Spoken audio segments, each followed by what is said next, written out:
చేతులు కాళ్ళు సన్నగా పుల్లల్లా ఉన్నాయని చెప్పేసి ఫీల్ అవుతున్నారా? అయితే ఈ వీడియో మీకోసమే. నేను చెప్పే ఈ 3 కామన్ మిస్టేక్స్ ని మీరు అవాయిడ్ చేయడం వల్ల మీరు వెయిట్ గెయిన్ అనేది తొందరగా అవ్వచ్చు. అంతకంటే ముందు ఇలాంటి మరెన్నో వెయిట్ గెయినింగ్ టిప్స్ కోసం నన్ను ఫాలో అవడం మర్చిపోకండి. మిస్టేక్ నెంబర్ 1, వెయిట్ గెయిన్ అవ్వాలనే ఉద్దేశంతో ఒకే రోజు కూర్చొని రోజంతా తినేస్తారు. ఆ మరుసటి రోజు చూస్తే మళ్ళీ తినరు.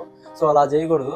మీరు అనేది ఒక డైట్ ప్యాటర్న్ అనేది ఫాలో అవ్వాలి. ఒక 3 months వరకు మినిమం ఫాలో అవుతే మీరు వెయిట్ గెయిన్ అనేది అవుతారనమాట. మిస్టేక్ నెంబర్ 2, చాలా మంది ఏం చేస్తారంటే బయట జంక్ ఫుడ్ అనేది ఎక్కువగా తీసుకుంటుంటారు. ఆ జంక్ ఫుడ్ అలా తీసుకోవడం వల్ల మన డైజెషన్ అనేది తగ్గిపోతుంది. అట్ ది సేమ్ టైం మన న్యూట్రిషన్ అబ్జర్వేషన్ అనేది తగ్గిపోద్ది అనమాట. సో అందుకే మీరు ఈసారి నుంచి హోమ్లీ ఫుడ్ అనేది అలవాటు చేసుకోవడానికి ట్రై చేయండి. మిస్టేక్ నెంబర్ 3, మీరు ఉదయాన్నే లేకుండా లేట్ గా లేసి ఒక మీల్ స్కిప్ చేస్తుంటారు చాలా మంది. సో అలా చేయడం వల్ల కూడా వెయిట్ గెయిన్ ప్రాసెస్ అనేది లేట్ అవుతుంది అనమాట. మీల్స్ అనేది కరెక్ట్ గా టైం టు టైం కంప్లీట్ అయ్యేలా చూసుకోండి.